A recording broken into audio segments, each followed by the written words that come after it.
Welcome to the Deep Dive. Today we're looking at something that could really shift how you approach discipline, especially if you're aiming high in business, coaching, or athletics. We're digging into this fantastic piece by Coach Ed Padalecki called Sacrifice versus Decision. And it uses this incredible story about a UFC legend. Starts with him collecting garbage, ends with him being one of the greatest ever. Georges St-Pierre, an icon. But Coach Padalecki pulls out this really interesting angle on how he got there. It wasn't just hard work in the usual sense. Exactly. Coach Padalecki starts right there, with GSP in Quebec collecting garbage, but holding on to this huge idea.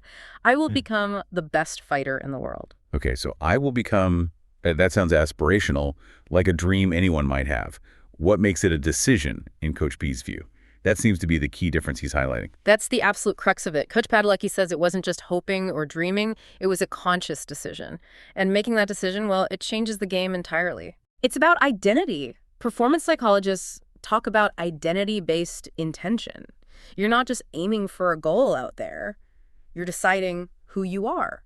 So it's like deciding I am a leader rather than I want to lead someday. Precisely. Then leading just becomes what you do because it's who you are. It flows from that identity. Okay, so for GSP, it wasn't I hope to be the best. It was more like I am the person who becomes the best. How did that actually play out day to day? Well, that decision created immense clarity. He laid it out himself.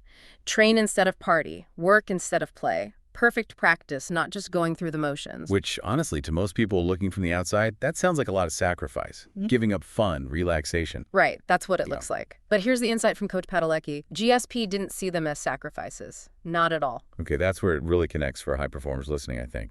It's not about deprivation. It's about alignment. But it can still feel like giving something up. How does Coach P bridge that? He explains that the truly great ones, they don't frame discipline as some kind of punishment they have to endure. They frame it as alignment, as simple decisions that line up with their deeper purpose, with their chosen identity.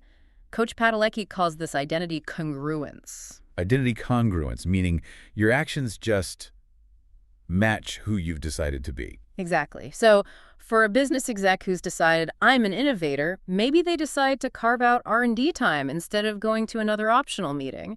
It's not a sacrifice of their time, it's an investment in their identity. Or a coach deciding on a team culture. Right. And maybe saying no to a talented player who just doesn't fit. That no isn't a sacrifice of talent, it's upholding the team's identity. I get it. So what seems like sacrifice is really just focusing your energy, choosing what aligns with that core decision, that identity. You've got it. And Coach Padalecki has this great line, every no serves a deeper yes. When you make a real, true decision. You cut things off. Yes. That's literally what the Latin root of decide means, to cut off. You sever the competing options. But it's not about making your world smaller. It's about making your chosen path clearer, stronger, more focused. Exactly. It's radical focus, not deprivation. That really reframes things. So for everyone listening, whether you're leading a company, a team, or your own career, who have you actually decided to be? And flowing from that, what actions, what no's just naturally follow? Think about those someday goals or maybe habits. Could they become clear decisions today, tied directly to who you are? What choices that currently feel like sacrifices could you reframe? See them instead as powerful decisions that affirm your identity. Because, as Coach P puts it, every focused no is just making space for a more powerful yes. Definitely something to think about until our next deep dive. Thanks for taking this deep dive with us. We hope this gives you some food for thought as you continue on your journey.